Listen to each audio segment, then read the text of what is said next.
Vérifier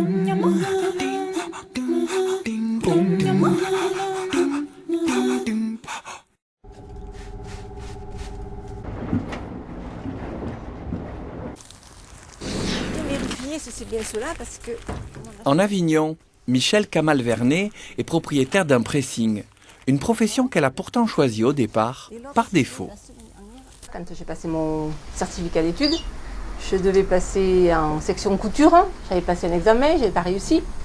Donc la seule recours, c'était dans les apprêteuse-visiteuse, dans les pressings. Donc j'ai fait mes 3 ans d'études. Voilà, CAP d'AV, d'apprêteuse-visiteuse. Donc moi je suis là, ça c'est ma prof d'atelier, toutes les copines, et c'était en 1967. On apprêtait les vêtements et en même temps on les visitait pour voir les taches, les salissures et tout. Après je me suis mariée, je suis partie à l'étranger, une vingtaine d'années, je suis revenue. Entre-temps j'ai quand même travaillé dans certains pressings pour...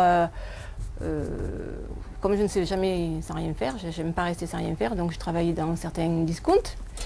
Et après, j'ai travaillé dans de l'immobilier, revenue en France, travaillé dans de l'immobilier pendant 7 ans, location de vacances, et licenciement économique, 50 ans, au chômage, ben, on ne peut rien faire. Donc j'ai eu la possibilité d'acheter ce pressing. Voilà. Après j'ai rencontré Robert, je me suis mariée avec, et je l'ai mis dans la galère. Traditionnellement, le nettoyage à sec est effectué dans les pressings avec du perchloroéthylène, dont l'utilisation est aujourd'hui très réglementée. Distillé en fin de lavage, le solvant tourne dans la machine en circuit fermé. Il faut la nettoyer tous les 30-40 cycles. Donc il y a tout un système automatique qui vide les bouts dans un bidon de récupération. Et ça part chez un spécialiste qui va les détruire. Considéré comme cancérogène, le perchlor est déjà interdit aux USA. De nouvelles machines, présentées comme écologiques, ont fait leur apparition. Certaines fonctionnent avec des dérivés de silicone, d'autres avec de nouveaux solvants plus biodégradables ou encore avec du gaz carbonique liquéfié. À tous ces produits explosifs ou inflammables, Michèle et Bob ont préféré un autre procédé à l'eau. Ça je le fais à l'eau, ça je le fais à l'eau, ça je le fais à l'eau. Avec une machine adaptée et des produits biologiques, on nettoie ainsi à l'eau la plupart des vêtements qui étaient réservés au nettoyage à sec. En 2005, j'avais pas encore acheté le pressing, on était allé voir le salon à Paris.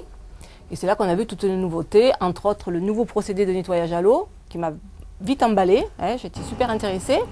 Mais bon, comme je suis comme Saint Thomas, tant que je ne vois pas, je ne crois pas. Donc il m'a fallu un petit temps de réflexion, d'aller voir d'autres pressings qu'il avait pour faire des essais. Et 2 ans après, je l'avais installé dans mon pressing. Donc ça va faire 3 ans et demi qu'on travaille avec ce nouveau procédé de nettoyage à l'eau. Alors voilà, il y a les produits anti-bouloches, anti-feutrants, le produit lessiviel qui va laver la fibre, en même temps qui va protéger la fibre pour pas que l'eau pénètre en totalité. Un après, selon le vêtement que l'on met dans la machine, donc il va y avoir un après, donc le vêtement va bien sortir comme neuf, garde bien ses couleurs, et à l'eau, ça ressort super bien. Ben ça, c'est la pièce de théâtre Thaïs, qui va être jouée à Avignon. Tout ça, c'est de la soie. Petite tunique. C'est très fragile. Et en plus, celles-ci, elles ont été confectionnées par les couturières de l'Opéra d'Avignon. Elles ont fait toute la production. Quand on a ça à faire en nettoyage, c'est un plaisir. On rêve avec Françoise.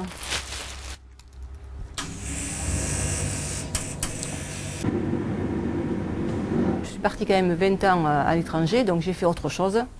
Donc, comme mon parcours de vie a été assez échelonné, varié, voilà. Si je l'avais fait pendant 40 ans, ou fait 30 ans, peut-être que j'en aurais été saturée. Tout change, tout se transforme, il faut qu'on mette le magasin aux normes, donc chose qu'on fait chaque fois qu'il y a une nouvelle modification, on le fait.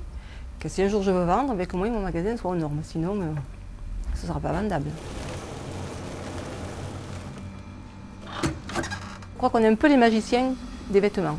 Parce que quand les gens vous amènent avec des vêtements tachés, qu'ils ont déjà tout essayé pour enlever la tache, qu'ils n'y arrivent pas, ben nous on arrive avec nos produits, notre savoir-faire, notre patience, parce qu'il faut passer beaucoup de temps, Et le résultat, ben, il est nickel. Voilà. Bon, il y a des fois qu'on n'y arrive pas, ça c'est sûr, on ne peut pas tout faire. Hein.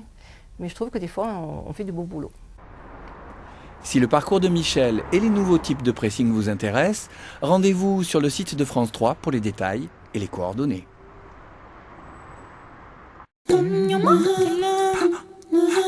Pom,